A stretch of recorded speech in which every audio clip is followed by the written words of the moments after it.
humans, we really want to be happy. We keep looking for ultimate satisfaction from what we have got, even though we have got all the things such as food, safety, shelter, but it feels not enough.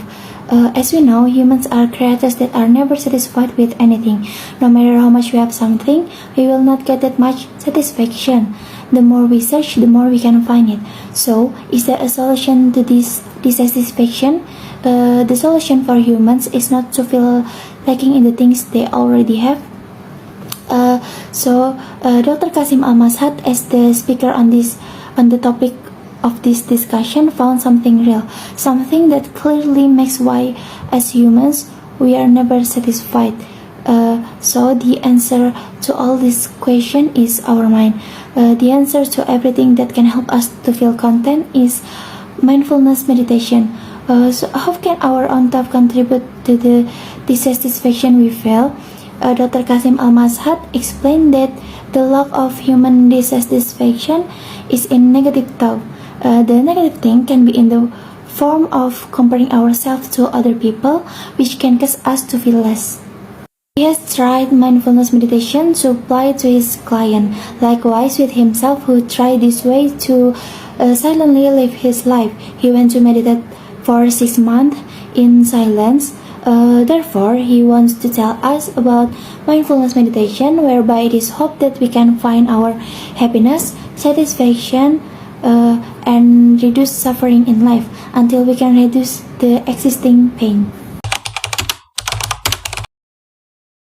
Negativity bias. Our mind will never be complete without negativity bias. Negative bias, or evolutionary psychologists refer to it as a survival mechanism. Negative bias is always there when we are in a situation where we need to turn on our survival instinct. So when a sound comes out of the bushes, our mind are so ready to be faced to a tiger. But it turns out there's a bunny behind the bushes. Even if there's just a bunny, we're getting ready for a tiger. The negative came out of our mind and activated the fight or flight mode. It produces the stress response, where we usually act reckless when we have the stress response comes out of us. Then why do we need negative bias to remain in our mind? The answer is to have a survival instinct. We need to be aware of our surroundings. We need to be ready when we have to be faced to the worst possibilities. Neuropsychologists refer to that as our brain being like Velcro to the negative, latches on to the negative, and being like Teflon fabric to the positive, letting them all slip away. Guido Peters and his colleague directly addressed something contradictory, which they describe as positive-negative asymmetry. They treated the evidence for both positive and negative bias in a sophisticated and balanced way. They noted the interesting fact that because negative events are so much rarer than the positive events, it is adaptive to assume the positive, the most likely occurrence, while being watchful for the dangerous negative. Thus, many examples of positive bias result from the same basic fact about the world: the dominance of positive experience, as does negativity bias. Based on neuroscience research, a 40 until 45-minute silence meditation could change the structure of our brain. When we do mindfulness meditation, we can play an active role in changing the brain and can improve our well-being and quality of life, which is to increase concentration, to create compassion and contentment in life.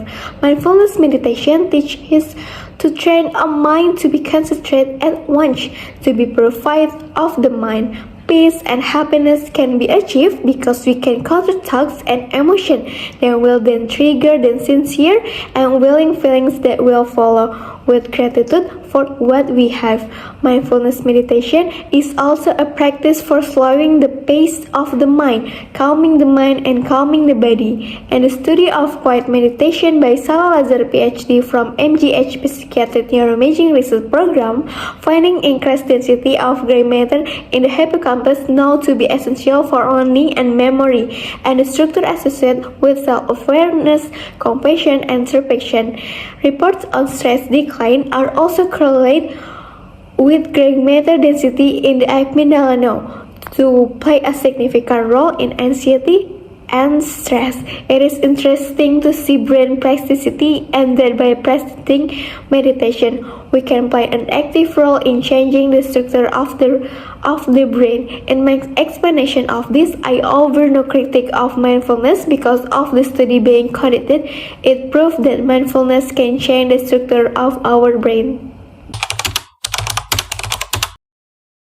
Mindfulness meditation is one form of meditation that trains our brain to be present. Based on Goleman 1889, mindfulness meditation is one of the two traditionally identified forms of meditative practice. Along with concentrative meditation, we have to really put our attention into something because we have an intention. In this case, we have to put our attention on our belly by placing our hand on the belly like this. While we are in the middle of the meditation, we will maybe notice there will be thoughts or emotions or maybe sensations that we don't get lost in them. That's because we can control our attention by bringing them back. Unfortunately, it isn't something that is easy to do.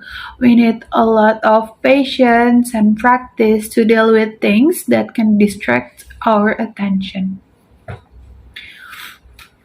Dr. Kasim Al-Mashat, as the talker on the TED Talks video, had said that he did notice some changes in his mind and how he reacts towards something because of the meditation that he did regularly.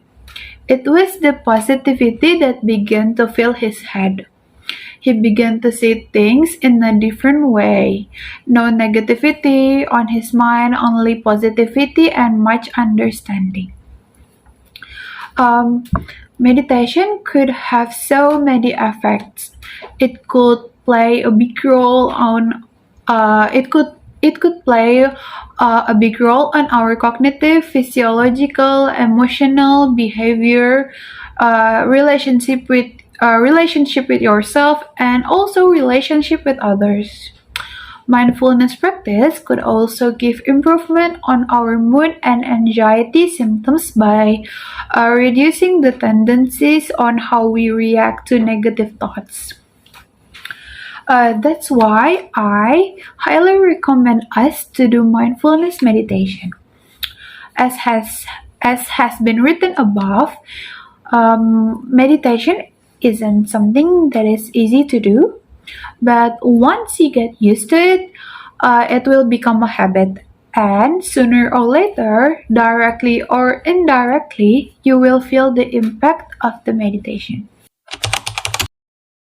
The next topic is honeymoon phase. There is an acronym that we could use when we get ourselves lost in any kind of suffering. It's called loss. The first letter, L, is for let yourself know that you are just lost in suffering and thoughts. Come back to reality, because when we begin to resist our reality, it only gets worse. The second letter is O for overloving and kindness. You don't have to like the pain, but you don't need to hate it too. The next letter is S for see and smile. See, pain is pain without the added agitation of the mind, and smile knowing you just did that. And the last letter is T for take a deep breath, knowing you are not alone and we are all dealing with the condition of the mind. A psychiatrist, Viktor Frankl, said, choice is the last human freedom. Using mindfulness is a choice. Happiness and satisfaction is available for all of us in every moment. All we have to do is just be in this reality. The mindfulness itself will show us that we can be the eye of the storm. Just be with it, watch it all pass moment by moment, and holding our pain with a great compassion. It's not a quick fix with a magical result, but this is the first step to us to improve ourselves. Dr. Kasim Al-Mashat, as a speaker, said pain is an option. It was our mind that creating the suffering. If we don't control our mind, it can cause added pain, because the only person that control the pain that we feel is ourselves. So we can begin it to control it with mindfulness meditation. Mindfulness meditation does not require a physical effort to do it. but it's concerned with acceptance, a directing of acidity, and the development of skillful control of response by paying attention to the present moment experience non-judgmentally.